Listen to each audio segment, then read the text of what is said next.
Hello and welcome back to the Entertainment Vortex. Today we were at Brennan Theaters watching Joker. I was excited to see this film, not only because I'm a die-hard DC Comics fan, but it looked amazing in the trailers. Like, this was going to be something that hadn't been done before. They were going to take a more serious, a more gritty approach to a villain that honestly deserved a gritty approach. This movie is going to be very divisive. When we were in the theater watching the movie, there were two groups of people. There were the groups of people that were watching the movie and were laughing, and then there were groups of people, including my group, that was either sympathizing or empathizing with the Joker character. And that, I think, is going to be kind of the defining moment of this film. And I think it really says a lot about society, and I think it's the point the film's trying to make. As you watch the events of this movie unfold, you're going to have a choice. You can laugh at someone's suffering, or the opposite, and you can kind of feel that uneasiness in the pit of your stomach as you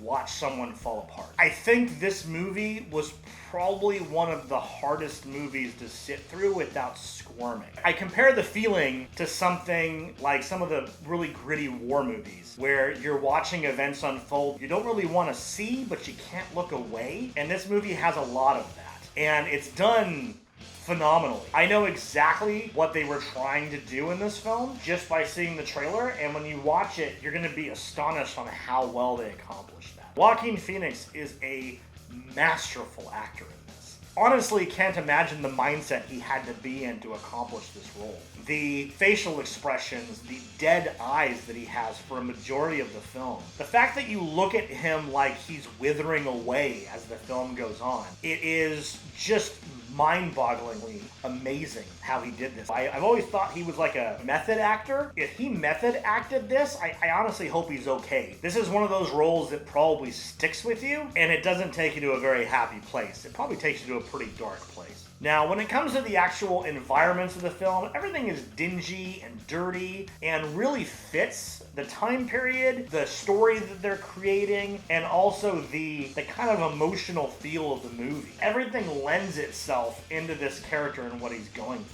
At its core, this is a character piece. You've got over 2 hours of a character piece where you're diving into someone's character and someone's psyche. If you wanted to dive into someone's character that is a villain, this is definitely the one to choose. I can't think of another villain out of any of the universes, including Thanos, that I would want to dive into the mind of, because they are such an interesting character, and this is a great take on them. Now, this is a standalone film, as the director has said over and over again, but they did include some nods in there, and I have to say that some of those nods to the other stuff in the universe, I really wish they weren't there. And the reasoning is because I just wanted this to be about him. It didn't need to be about anything else. It was enough to be about him. Now, if they were trying to tie it into something, which we know they were not, then it would make sense, but they weren't tying it into anything. This was just a standalone movie. So just let it be a standalone movie. I was a little disappointed. I question how much of that choice was the directors and how much of it was the actual producers and studio that decided that they want to put some of those extra pieces in there. I was actually impressed with everybody's acting in this movie, not just Joaquin Phoenix. While he steals the show, and if he doesn't get some award nods for this, then that is a crime.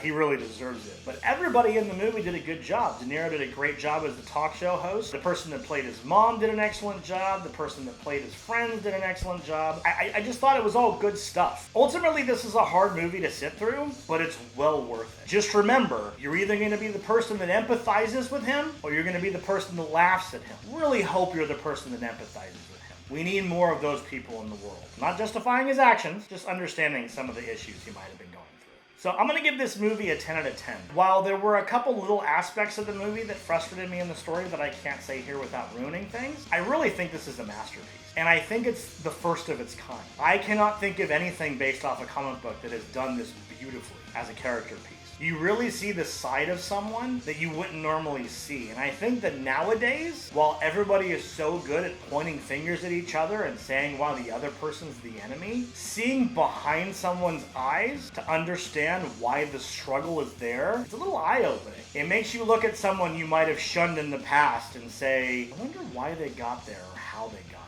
there. It's definitely a thinker's movie. Be ready to squirm in your seat. If you haven't already, don't forget to subscribe to this channel. We give you multiple videos every single week.